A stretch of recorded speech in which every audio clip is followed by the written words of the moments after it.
So we go to the table. We have Andrew on the left.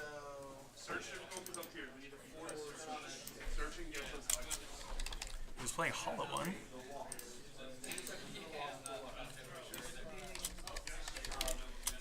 Which means this could be short. And if it is short, I'm going to try to get a backup match on here. Friendly handshake, I like that. And then we have Steve on the right, and he's playing Abzan. Azkaban. Steve. This is first night at Redcap Quarter. We're happy to have him here. Let me get rid of this become immense. This is becoming an immense problem. Alright, here we go.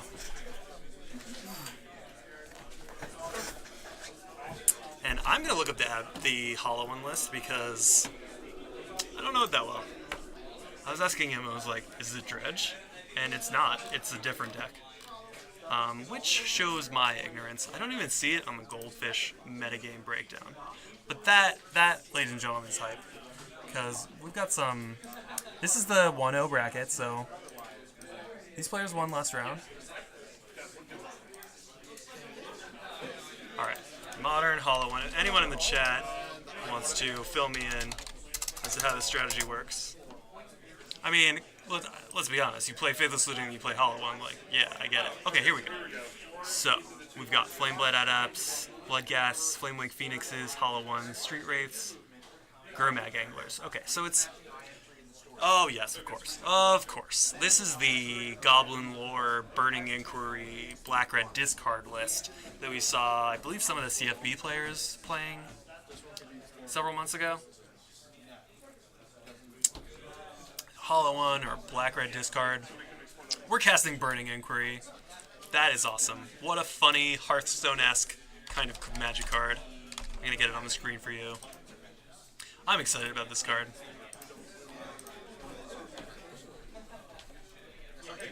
What a ridiculous magic card.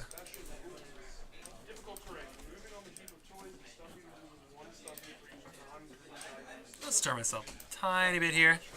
Make sure you can hear me. And we're off. Player's drawing. Look at that. Each player draws 3 cards and discards 3 cards at random.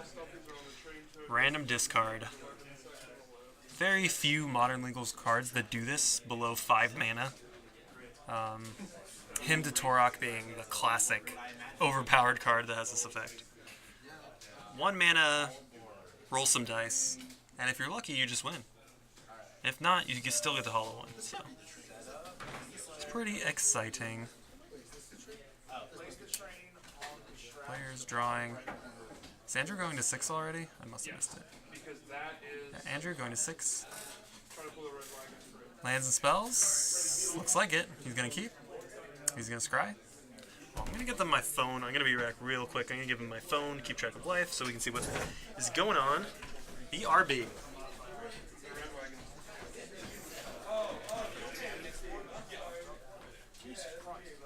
My immersion.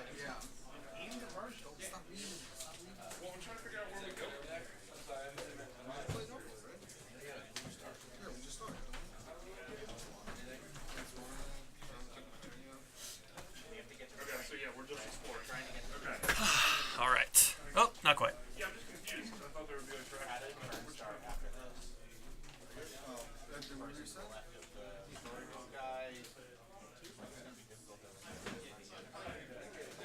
But carry on, carry on. Alright, that's better. Okay. Turn 1 Inquisition. We see Goblin Lore, Lightning Bolt, with Flamewake Phoenix already in Andrew's yard. He's gonna go to his turn and draw. You get Flamewake Phoenix on here.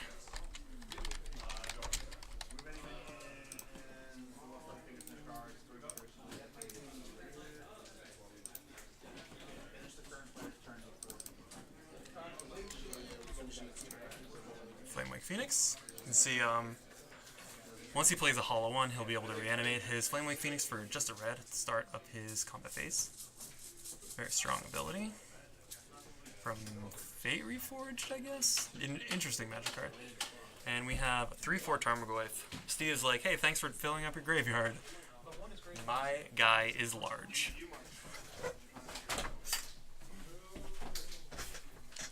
Andrew in the tank here. His Gobblenor was taken away with Burning Inquiry.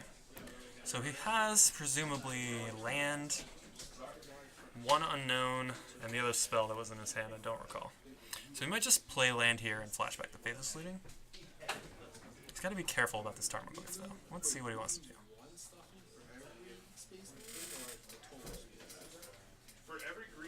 There's still not an instant in graveyards, but if he can get a 4-drop in play, or 4-power creature in play, he could remove creatures from the graveyard, and he could weaken the Tarmogoyf. And look how pro Steve is. He's got that Tarmogoyf die. Oh, that glare is still a problem. I'm doing what I can, but we can't even see Steve's lands. Looks like he's got various and sundry Abzan lands. I'm not going to worry about it too much. Just focus on what we can see. Andrew chooses not to play the Crypt untapped to flashback Faithless Looting. Instead, just going to play it tapped and pass the turn. Steve is fetching in his main phase. Take one. I assume he's getting basic here because he didn't go down to 15 immediately. Alright, minions only enter play when the storybook instructs players to generate. Getting a basic forest. He's got his mana set up. And Tireless Tracker, interesting. Getting it for 3. And just going to take that. Let me pull up the Abzan list if I can. It's also not super meta, which I like to see.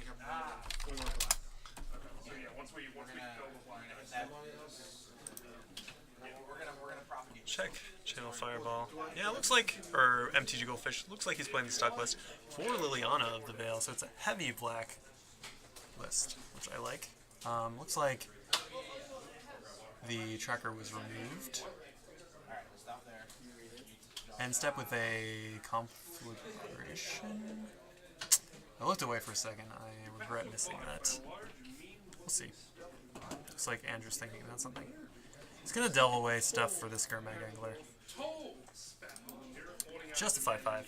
That, of course, is going to get him Ferocious, so he's going to be able to play Flamewake Phoenix for 1 mana, get in for 2 with haste. Very powerful card. Getting that graveyard value. And there are there's still a creature in the graveyard. Tarmogoyf remains a 3/4. Andrew has nothing in his yard, though. Oh, it looks like it actually shrunk from a 4/5 down to 3/4 again. Nice little extra value.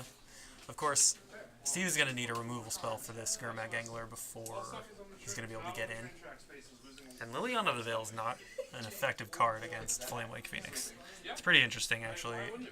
The playing it and sacking does almost nothing, so that's going to be a dead card if Steve has it.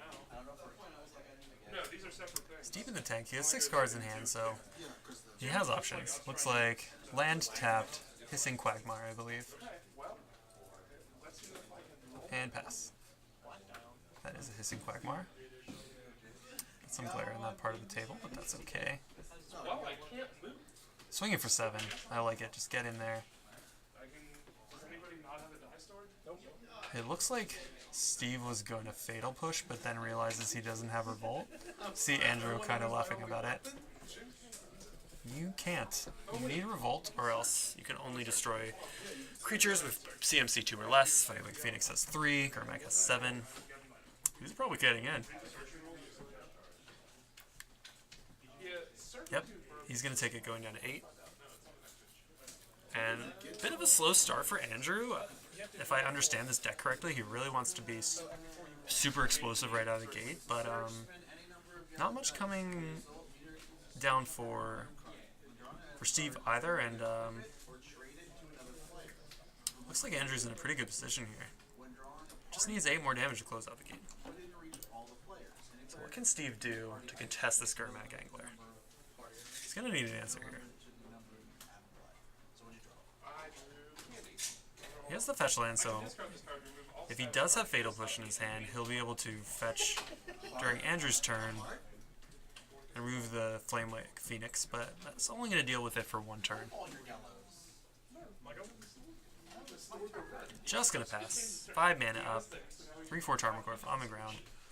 Andrew's gonna play Faithless Looting. Best card in the deck, probably. It's a filter, he gets his graveyard value going, he gets to discard cards for his hollow one. Fill up his graveyard for Tassiger. We see already setting up the Landfall trigger on his Bloodghast. It's gonna have haste. It does get blocked by the Tarmogoyf, but it's probably just worth getting in there. He can't chump block the Gurmag if he eats the Bloodghast, which means he's going to go to what? Here we go. Animate the Hissing Quagmire. He's going to block the Gurmag Angler with it. That was his plan all along. But, looks like Lightning Bolt is the last card in Andrew's hand. He was ready for it. Fetching down to 7. That's the scary thing. This is also part of Andrew's plan. Putting his opponent to 8, meaning that if his opponent wants to fetch, then his 7 damage on the board is going to become lethal. And this Overgrown Tomb, untapped, is going to put him to 5. So he's going to need a chump block. I want to make sure he reflects this properly in his life total. I'm just saying you can land on it. Look, all I'm saying is, I don't figure out what actual left my brother. You're at 5, sir, and you have to pay for that. Well, James, you know you can activate this stuff. No, I haven't been through it. Oh, I gotta go fix that thing. You can make through it. You can land all of it. Hey, Steve. Hey, you like your overgrown? No, wait, hold on.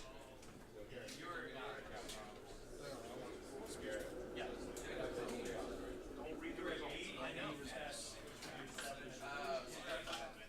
Name's Darby. Says the leprechaun stuff.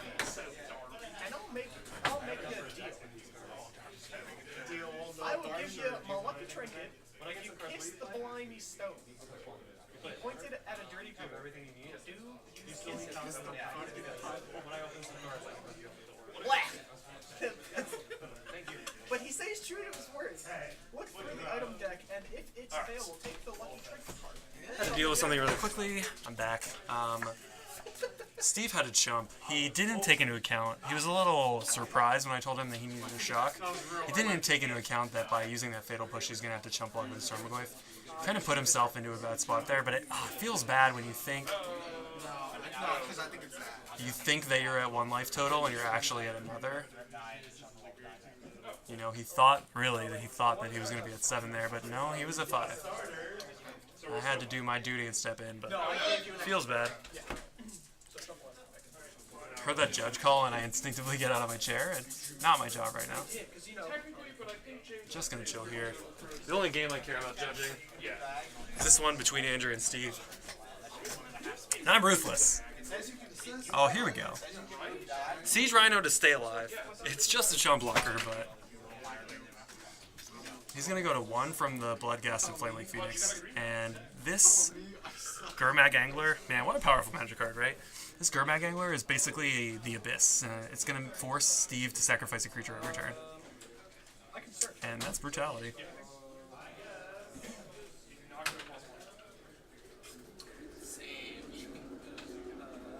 And God, it does feel bad. I feel for Steve here, who fetched that tomb, forgetting that it would shock him. That's going to be the game. We'll go to game 2 here. Go back to me as I look at sideboards. Hello, everyone. I'm Garrett, your hairy host. Looks like Andrew is going to win round 1 with his sweet Hollow One deck. First, I want to look at the Abzan sideboard and think about what Steve should bring in. And I think when you're playing a graveyard combo deck like Andrew is playing, the way you sideboard is to respond to their sideboard. So he's going to want to bring in the hate, so to speak, the cards that hate Steve's hate cards. Actually, let me fix this background. Whoops, this way. Get that nice black background set up. Reality isn't tearing at the seams over here. Over here. There we go. So, what sideboard cards do we have in Abzan? We have 1 Grafdigger's Cage. It's going to be effective. it stops the Flame Wake Phoenix and the flashback of Faithless Looting. Obviously, it does not deal with Hollow One or the Gurmag Anglers, which is one of the strengths of the deck, I think. Perhaps Damnation could come out of the board. Now, the stock list that I'm looking at does not have a Tormod's Crypt type effect, Relic of Progenitus type effect. And that's because we play Tarmogoyf, so we don't want to erase all graveyards, we want to leave them in play. The downside of that, though, for Steve here is that it's really going to be difficult for him to deal with the graveyard strategy that isn't shut down by Grafdigger's Cage, so we'll have to see. As for Andrew, he has Engineered Explosives. He has Thoughtseize, I imagine that's going to come in. And he also has Ancient Grudge. It's not amazing. You don't know in the dark that they're going to be bringing in specifically artifact-based hate for your graveyard. And he doesn't play any artifacts in the main deck. So don't expect that to come in. Maybe just some Fatal Pushes, extra removal I could see, but even still, maybe not. Maybe just the Thoughtseize. I'm definitely not an expert in this matchup, so I'm not sure, but here we go for game 2. Players finishing up their sideboards and shuffling up. Look at Andrew's hand tattoos. Those look fucking awesome. Excuse my language. I appreciate that. He's got some cool tattoos. Going back to 20 here. Let me update the score for you. We got Andrew winning round 1. Not the explosive start that you would expect from this deck, but getting it done just with the grindy value part of the deck. And maybe that's more of the plan that I even am giving the deck credit for, but you just eked it out. You know, you keep recurring those threats and you play a big 5/5. It can be really tough to deal with. Gurmag Angler is a messed up Magic card. Truly unfair. Vanilla 5/5. Alright. We'll have to see. These lists tend to be very close to the stock list in terms of the main deck, but it seems like when players want to customize things, they really change a lot of aspects of the sideboard, so my analysis may have left out cards, you know, like personal picks that these players could have put in their sideboard, so I'm interested to see some of those cards come out here. And what Steve really wants is a Disruption spell on turn 1, get rid of that Faithless Looting, get rid of that Burning Inquiry, get rid of that Hollow One. Looks like he likes it. I think Andrew does too. I imagine they'll both keep. We will see. Steve's maybe thinking about it. Nope. He is going to keep it. Andrew will go to 6 yet again. He won game 1 going to 6. It seems like this deck is pretty resilient to its own mulligan. There's a lot of strategies in Modern where when mulliganing can just be completely devastating, but Burning Inquiry, Faithless Looting, these cards do give you card disadvantage, but the graveyard strategy is so powerful it can recoup that advantage. And these cards, while technically being virtual card disadvantage, they allow you to just cycle through your deck very quickly, that being at 6 cards rather than 5 doesn't matter as long as you can get off the ground here, so we'll see. That's a keeper. Leaving it on top. That feels good. He does have the turn 1 disruption yet again. You see Flame Blade Adept ×2, Goblin Lore, Thoughtseize, Lightning Bolt, and Black Cleave Clips. It looks like the Thoughtseizes did come in on the board. I do think that that's correct. Steve has to make a decision. Do I want to shut down your strategy, or do I want to make sure you can't stop my strategy? I think he'll probably just take the Thoughtseize. They're redundant copies of Flameblade Adept anyway. Andrew doesn't have the mana to play the Goblin Lore anyway. Goblin Lore being a 2-mana Burning Inquiry. I believe they are identical. Look that up. It might be 4. I expect the Flameblade Adept to come down here. It's a 1/2. Whenever you discard or cycle, it gets +1/+0 until end of turn. I'm going to put that on the screen for you. So the next time we search,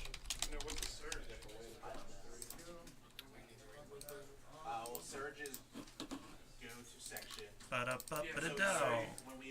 Flameblade Adept. Maybe? Yes. Cycle or discard. I don't think it's definitely not the strongest threat in the deck, but oh no, and it looks like rough times for Steve, not hitting his second land drop. Besides that, keep that 7 with just a swamp and an Inquisition. Okay, so It's pretty risky, man. That's quite an ambitious play.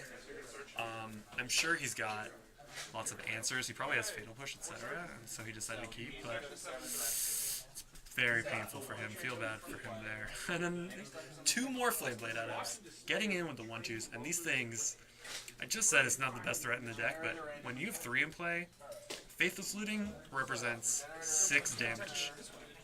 And that is scary. Steve is going to need to play a land right now. Oh, and he did! He drew it! Man, that is huge. Very, very good draw. Best possible draw here for Steve. He's got a chance now. He's alive. You got to expect he's got something. Abrupt Decay or some kind of removal, at least for one of these if he has to. Goblin Lore. There it is. Draw 3. Draw 4, discard 4 at random. Excuse me. It is 4. That does not feel like a modern card. So it doesn't affect your opponent the way Burning Inquiry does. I'm going to get this on the screen though. This is a really bizarre Magic card. Originally from Portal, I believe. Draw 4, discard 3 at random. This card is not even card disadvantage. So, for those of you doing the math at home, these Flameblood Adepts are 4/2, right? 4/2s right now, so that's 12 damage. Let's see if Steve is going to shock and pay for it this time. He's about to take 12 from a bunch of 1-drops. Getting a basic, he says, taking enough damage here. One of these is going to get Assassin's Trophied or Abrupt Decayed or something, but he's taking 8. Here's the Abrupt Decay. Should I waste my Take 8, go to 10.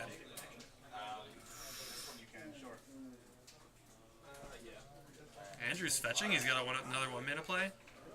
I hope it's the 4th Flameblade Adept. It's certainly possible. I imagine it's just a Thoughtseize or something, but we shall see. What's in his graveyard right now? I don't see any recursion. Oh, Garbag Angler. Yeah, that's 5/5.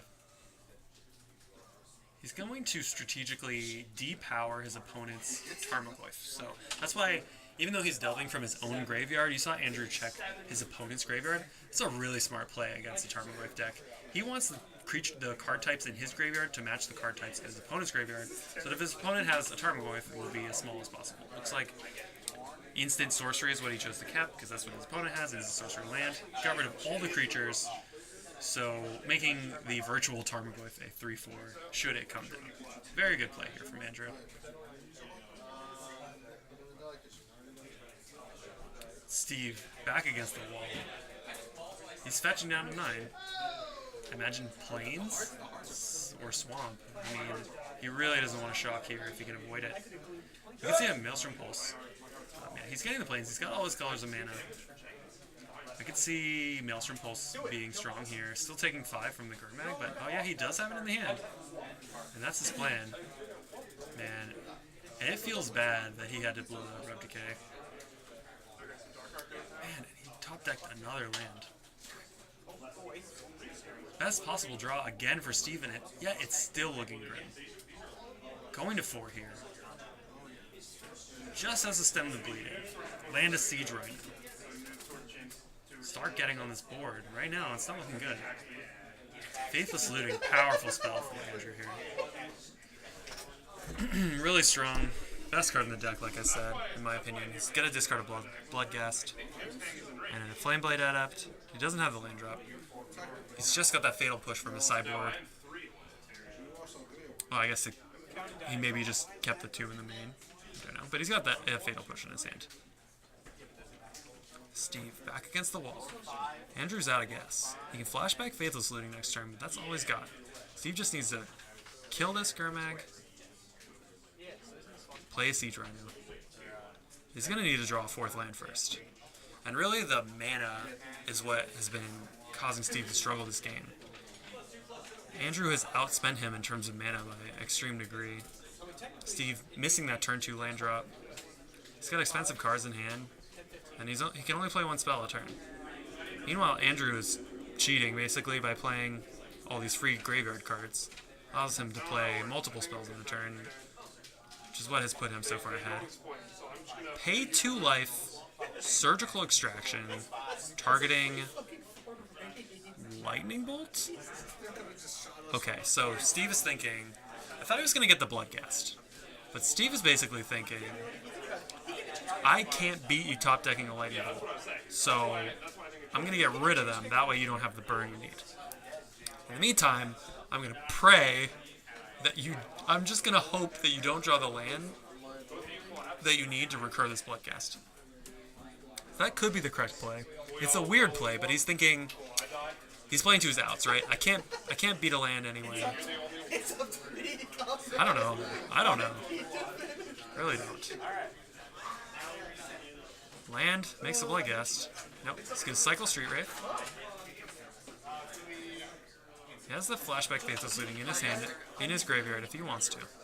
I'm just sitting there, I'm like, ooh, cool, there's a train. I look around. Do we want to flash it back? Looks like he's got a 2-mana card he's thinking about playing. Nope, he's going to flash that back. Draw 2, discard 2. Have not seen a single hollow one yet. Discards another Bloodghast. Does not have the land though to reanimate them. Here's the Assassin's Trophy. And those trigger the Bloodghasts. Really interesting here. So, Assassin's Trophy has the Path of Exile text where you get to search your library for a basic land. That land coming into play here for Andrew, landfall triggers the Bloodghasts from his graveyard. And you can see him almost gleefully pulling those out of his graveyard, expecting something like that to happen. It would have been better if he had a land pre-combat. That's why he cast the Faithless Looting, just to look for lethal. And I suppose Steve's Gambit paid off. Still not sure if it would have been better just to surgical these Bloodghasts, because now he's staring down 2 2/1s. Let's see. Land Siege Rhino puts him in this game. But he needs to have top decked that 4th land. I imagine he would have slammed it on the table. So what can he do? One blocker does not do it. He is single black. I guess he's just going to pass. Players are kind of laughing. I think Steve knows the writing is on the wall here. Sure, his opponent can't draw bold, but it's rough. Looks like perhaps Overgrown Tomb was the draw? No. Just one blocker. It's not going to do it. And that's it for our hero Steve. No, he does have the land. Couldn't get there. Couldn't play a Shockland on tap to play the Siege Rhino. Really rough there. I think if he had just not cast Surgical Extraction, he could have instead used the land to shock, but he didn't know he was going to draw the Temple Garden, perhaps. Hindsight being 20/20 there. Alright, so, as promised, I want to check how much time is in the round. I might try to get a backup match going. Give me 1 second.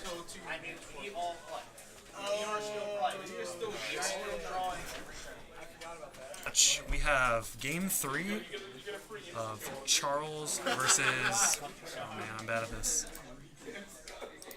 Now I'm going to have to go shamefully ask him his name. Hang on. We have Hollow One again against Charles, who's playing humans.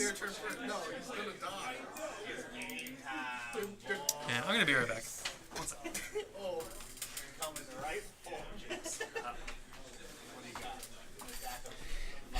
It's James. I remember now. And this is a game 3. More Hollow One action coming at you. Players have already mulliganed, already sideboarded for game 3. Already shuffled up. Just got them on here in time. Update all my tags real fast. Humans. Merman. Okay. And we have Charles. Charles versus James. In game 3, they are 1-1. Hollow One versus humans. And we're going to have more short games of Magic. Very short games. I told the players that they could have a time extension if they wanted one, and they said, we won't need one. I imagine that's correct. James mentioned that he is playing a modified version of the list is his own tweaks on the brew, so I'm interested in seeing what he's done with it. I'm not exactly sure what, If we get to the end, we get the wake. but we shall see. Standard so far, turn 1 Faithless Looting, very strong turn 1 play for him. And we can see Charles has the Hierarch, so he's going to have a strong turn 1 play as well. See a Bloodghast. One more card for James to discard.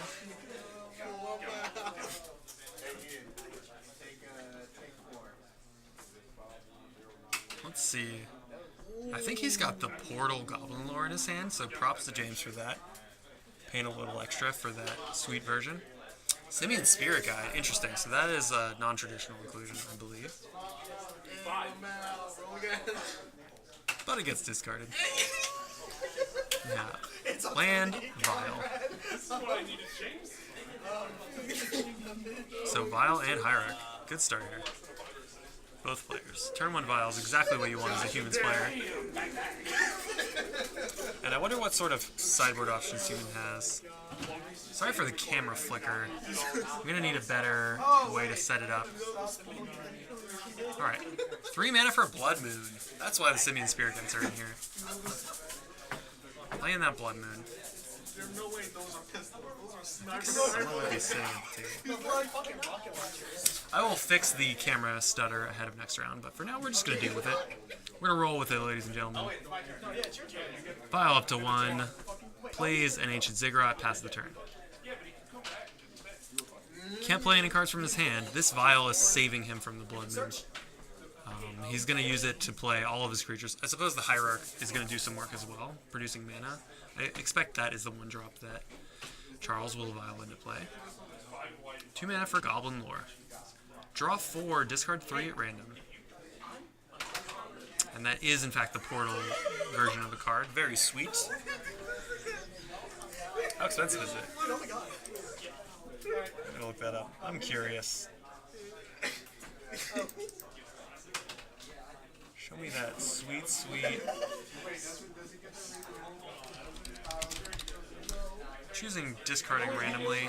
And Charles with the Pro D8 tech actually has the appropriate die for determining these discards randomly.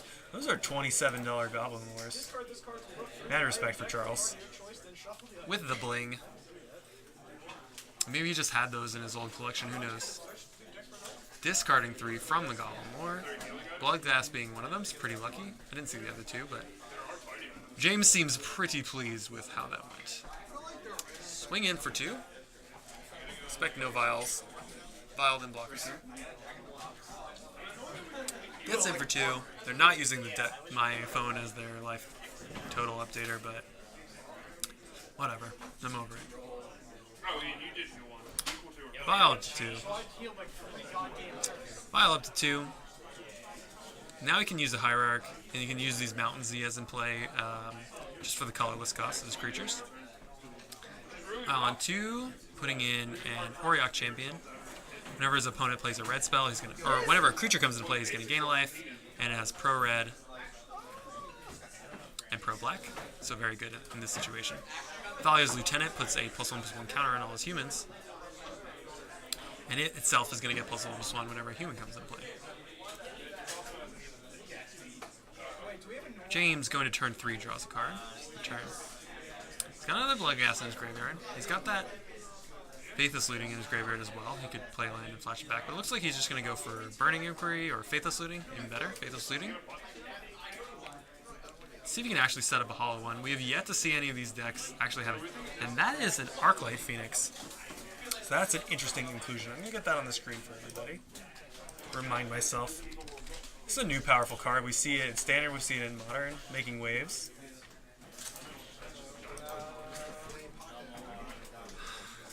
So I'm going to put that on the screen for y'all.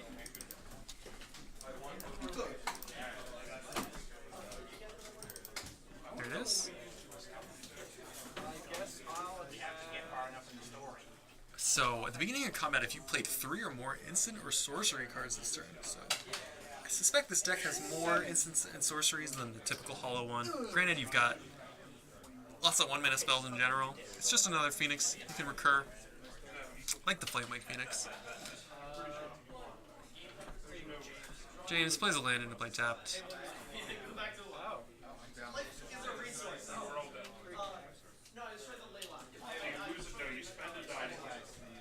Curse 2 more blood guests. Finish the fish. Percentages are high. Oh, the percentages are high.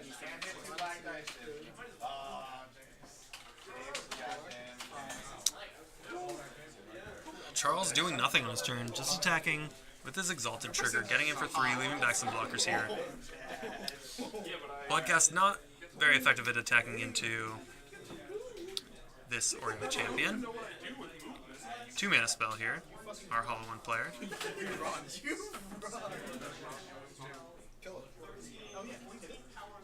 Collective Brutality. Interesting. It doesn't look like he's escalating.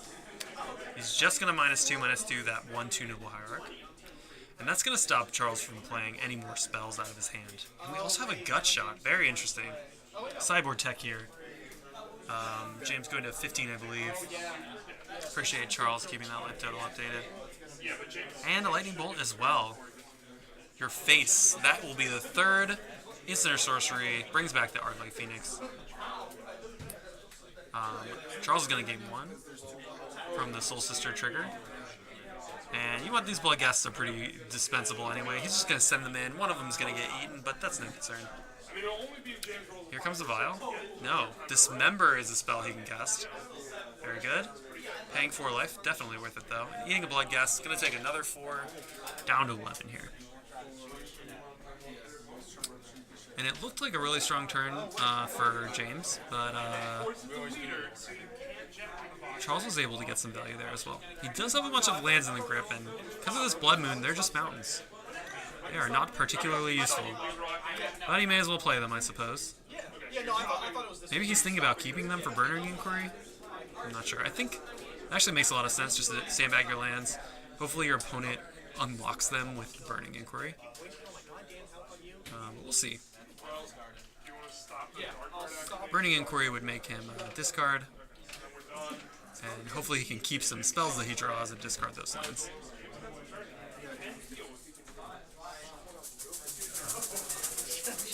I think his name was Sean, actually, and not James. I'm sure it's Sean. That's cheating. That's cheating. I'm gonna go fix this in a second. I'm gonna get their match slip. I'll be right back.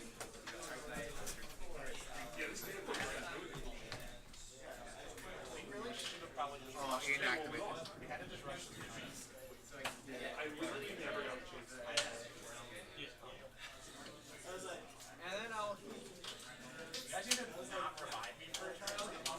You can wait. Can you move on? I'll shoot them all, bro. I'm back. And infallible. It is indeed James. I should never question myself, ever. I'm smart. Alright. Infallible. So, it looks like we're at a stalemate. Charles continuing to play lands. He doesn't want to attack because he wants to block these blood guests. But this situation really favors James because he can just keep getting blood guests back and attacking with them. And sure, Charles is going to get his Soul Sister triggers when they come back into play, but he's taking more damage. He's taking 2 from each one at least, and only getting 1. So he will slowly die if nothing changes. We have another Arclight Phoenix in the bin, as well as a Hall. Is that a Hollow one? Strange discard, perhaps, but I missed something, of course. That's alright. More lands here. Just drawing lands. It's very unfortunate. He has that Noble Hierarch in play as well, which he cannot play. A Blood Moon doing work.